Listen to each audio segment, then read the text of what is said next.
안녕하세요. 라이프노트입니다.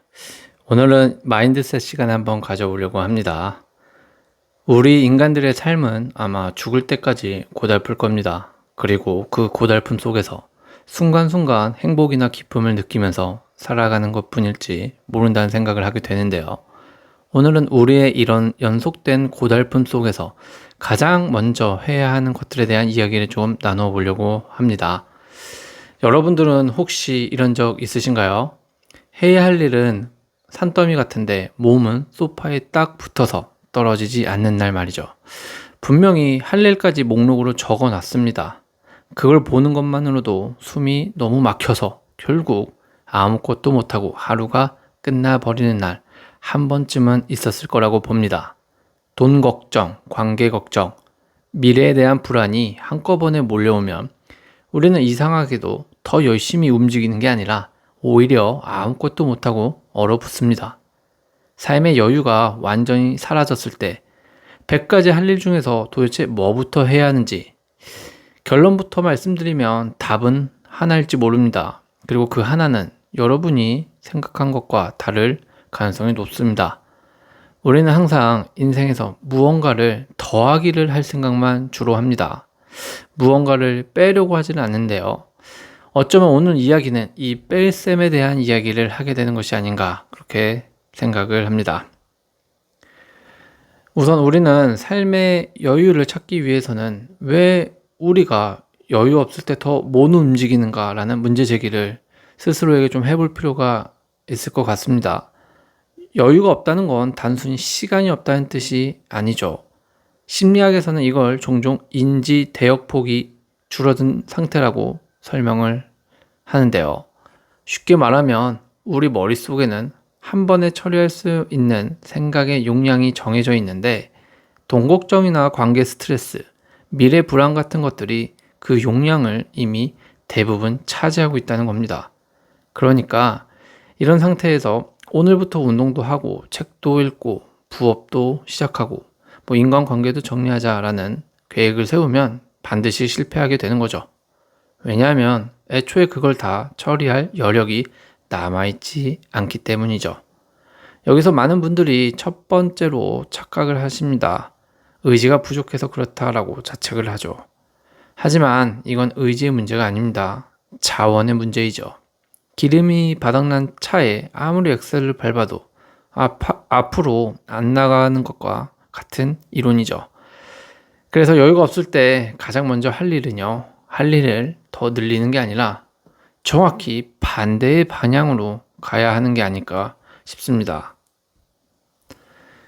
본격적인 답을 말씀드리기 전에 사람들이 여유가 없을 때 가장 먼저 시도하지만 실패하는 세 가지를 좀 먼저 짚어보려고 합니다. 첫 번째는요, 바로 목표부터 다시 세운다라는 겁니다.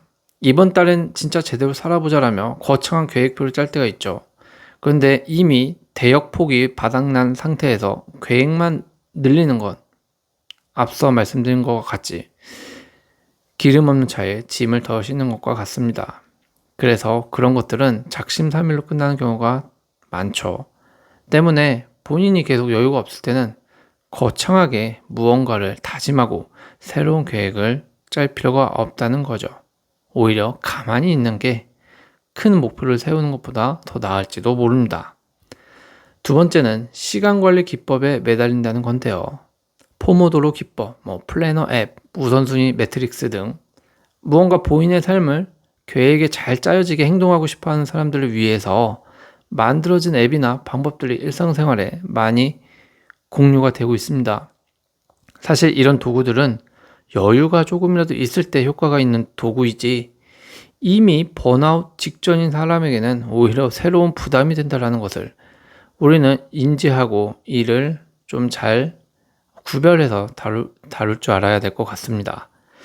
세 번째로는요, 문제가 생기면 문제의 근본 원인부터 자꾸 해결하려고 들기 때문에 실패가 좀 생긴다는 겁니다. 이게 뭐냐면요, 빚을 다 갚아야 마음이 편해진다. 이 관계를 완전히 정리해야 여유가 생긴다라는 식으로 가장 크고 어려운 문제부터 붙들고 있게 된다는 겁니다.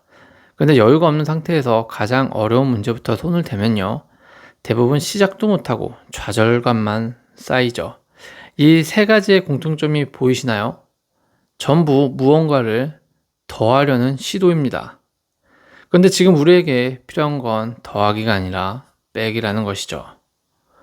삶에 여유가 없을 때 가장 먼저 해야 할 단 한 가지는요, 지금 당장 그만둘 수 있는 거 하나를 찾아서 멈춰보는 겁니다.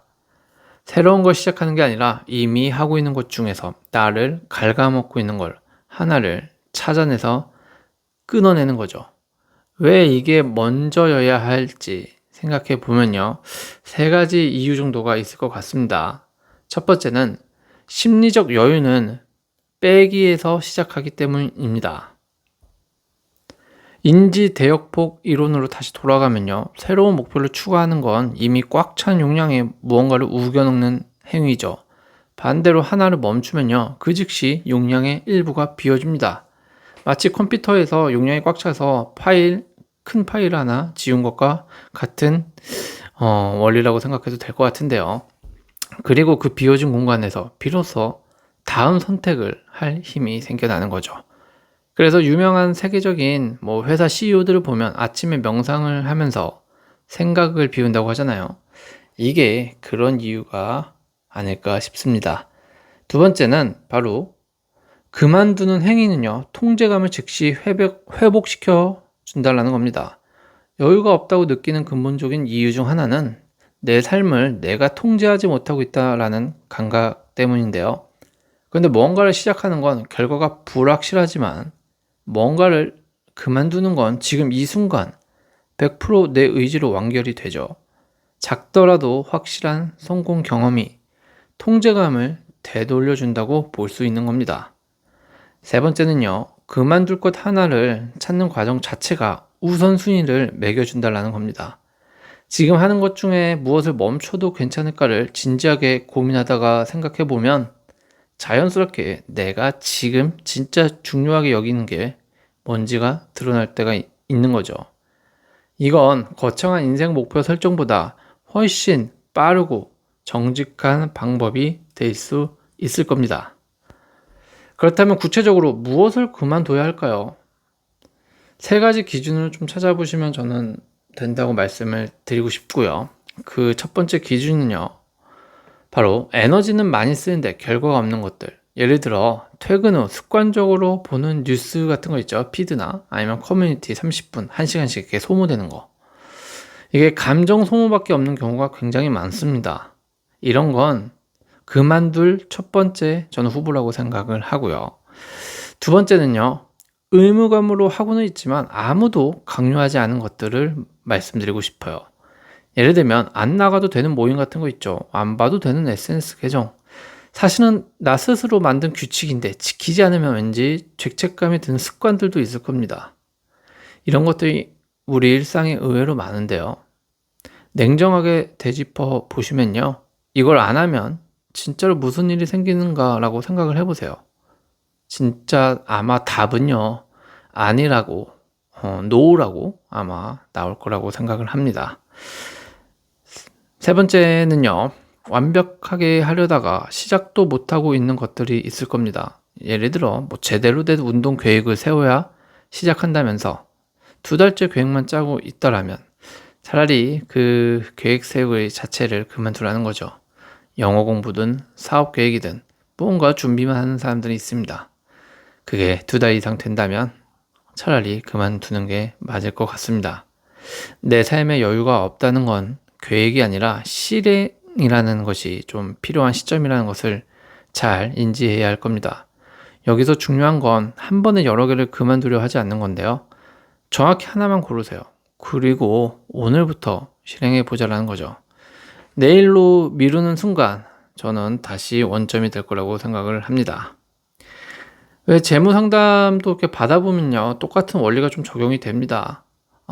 빚이 여러 개 있을 때 재무 전문가들이 권하는 건요, 모든 빚을 한꺼번에 다 없애라고 하지 않습니다.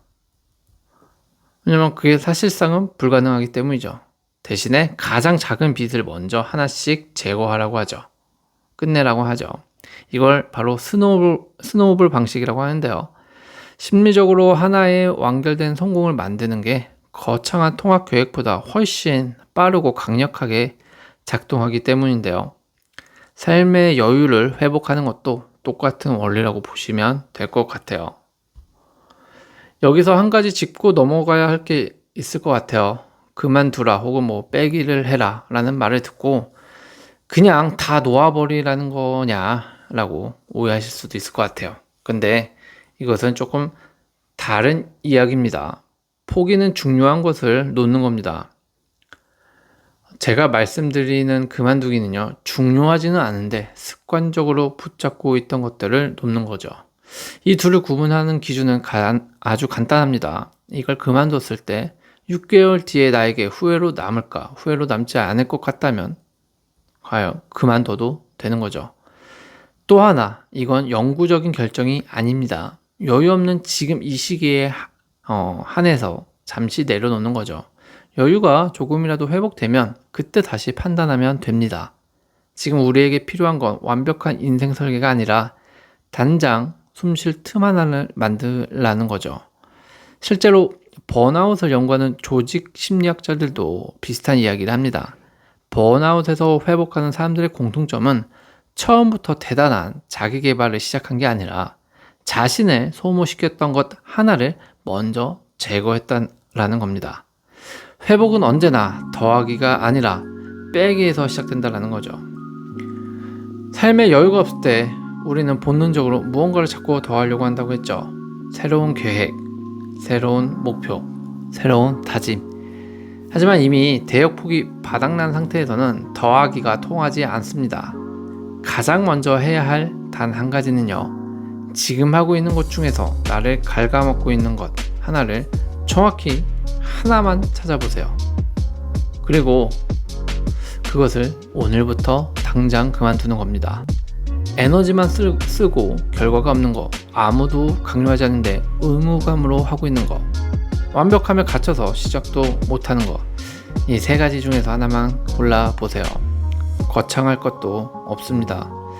스마트폰에서 알림 하나 끄는 거, 이게 습관화되어 있다면, 무언가 불필요하게 작동이 되어 있다면, 세팅되어 있다면 사소하지만 없애라는 거죠.